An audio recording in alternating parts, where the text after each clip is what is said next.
पिता ने कहा ठहर, तेरी इतनी जुबान चलने लगी, इतना बदल जाएगा तू। ठहर, मैं बाप हूं, मैं लेने जाऊंगा स्टेशन, मैं गाड़ी ड्राइव करूंगा, मैं अपनी बेटी को लेकर के आऊंगा। बेटे ने कहा तुमको जाना है तो जाओ, ये सब काम मेरे से। बोले तेरी इकलौती बहन है। बोले मुझे मालूम है तो है भाई। एक बात बता, ये इतनी महंगी महंगी मिठाइयां, इतने महंगे महंगे उपहार किस लिए मंगाए गए हैं? बोले बेटी आ रही है, ससुराल जाएगी, उसको देना पड़ेगा। अरे क्या जरूरत है उनको देने की? जब देखो तब उठाए मुंह चली आती है। मां को लगा यार ये लड़का बोल क्या रहा है, आज इसे हो क्या गया है। बोले क्या जरूरत इतने महंगे महंगे उपहार देने की, शादी में दे दिया ना सब, लाखों रुपए दे दिए, मैं कुछ नहीं बोला, मैं एक शब्द नहीं बोला। आपने 50 लाख रुपए इस लड़की की शादी में खर्च कर दिए। जब देखो तब उपहार, जब देखो तब आभूषण, कभी चेन, कभी अंगूठी, कभी पैसा, यही करते रहेंगे कि हम जिंदगी भर। आपने कहा यार तुझे हो क्या गया है आज? बोले आज मैं होश में हूं पूरे, कुछ नहीं मिलेगा, कोई आभूषण नहीं, उठाओ इनको अलमारी में बंद किया जाए।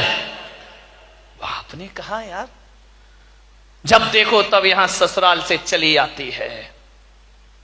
बाप मां ने कहा बेटा एक बात ध्यान रख, बहुत ज्यादा हो गई अब बात, वो मेरी लड़की है, बराबर का हक है उसे यहां आने के लिए। तेरा घर है तो उसका भी घर है, वो इस घर की बेटी है। बाप ने कहा कि तू ज्यादा जुबान मत चला, हम उसे उपहार देते हैं, साड़ी देते हैं, अंगूठी देते हैं, तेरे से तो पैसा नहीं मांगते हैं ना, मैं अपना कमाया हुआ देता हूं, और तेरे रहते हुए मैं अपनी बेटी का कुछ नहीं कर सकता सत्कार। मैं क्या करता हूं, मैं तुझसे 1 रुपया मांगता हूं। लड़के ने कहा कुछ भी हो ये सब उसको नहीं दिया जाएगा। बाप ने कहा ठीक है ठहर, मैं लेने जाऊंगा। बोले ठहर जाओ, बहुत हो चुका नाटक इस घर में, ये भर भर के थैलियां भेज दी जाती हैं लड़की के घर में। मां रोने लगी कि आज त्योहार का दिन है, तू कैसी बातें कर रहा है। एक बात याद रख बेटा, जब तक हम जिंदा हैं बेटी इस घर में जरूर आएगी, कोई ताकत दुनिया की नहीं है जो रोक सके। हमने तुझे पाला है तो उसे भी पाल पोस कर बड़ा किया है, उस बेटी का अधिकार इस घर में पूरा रहेगा। लड़के ने कहा मां इतना अधिकार होता है लड़की का शादी होने के बाद घर में? बोले क्यों नहीं होता है तो हमारी आत्मा का टुकड़ा वो, क्यों नहीं, जब तक हम जिंदा हैं बेटी आएगी इस घर में, कोई ताकत नहीं जो उसे रोक ले। बेटे ने कहा मां बहुत दर्द हो रहा है ना मेरी बातों का। बोले तुझे शोभा देता है, अपनी बहन के लिए ऐसा बोलता है? नहीं देता मां शोभा, इसीलिए तो बोल रहा हूं। आज बहुत दर्द हो रहा है ना, बहुत दुख हो रहा है ना तुम्हें, आज मैंने 2 कड़वे शब्द बोल दिए, आज बेटा दुश्मन लग रहा है ना तुम्हें। बोले बेटा दुश्मन नहीं, लेकिन तू ऐसा क्यों बोल रहा है? बोले मैं इसलिए बोल रहा हूं कि आज 15 साल हो गए मां, बेटी तो हर साल आई, लेकिन तूने कभी दादाजी पर ध्यान नहीं दिया, तूने उन दादाजी को नहीं देखा है जो आज के दिन झार झार आंसू बहाते हैं।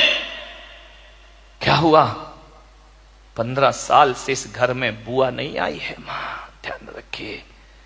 और जब जब बुआ आती है तुम्हारे यही ताने रहते हैं जो मैंने आज बहन के लिए तुम्हें ताने प्रदान किए हैं। ये घर मां यदि बेटियों का है, इस घर में यदि बेटियों का हक है तो सबसे पहली बेटी तो आपकी बेटी नहीं, मेरे दादाजी की बेटी का हक पहले होना चाहिए, मेरी बुआ का हक इस घर में पहले होना चाहिए। मेरी बुआ जी 15 साल से नहीं आ पा रही है यहां, क्योंकि आपने जो अपमान उसका किया है, ये शब्द मेरे नहीं है मां, ये तूने ही तो कहे थे कि जब देखो तब चली आती है, यही शब्द तो मैंने बहन के लिए कहे हैं। और जब तुमने कहे थे कि इतना खर्चा होता है इस ननंद के आने पर, तो मेरे दादाजी ने भी तो यही कहा था ना कि मैं अपनी कमाई दौलत देता हूं, तुमसे क्या मांगता हूं। उस पर ब्रेक कौन होते हो तुम लगाने वाले, रोक लगाने वाले कौन होते हो? क्या इस घर में बुआ नहीं आना चाहिए?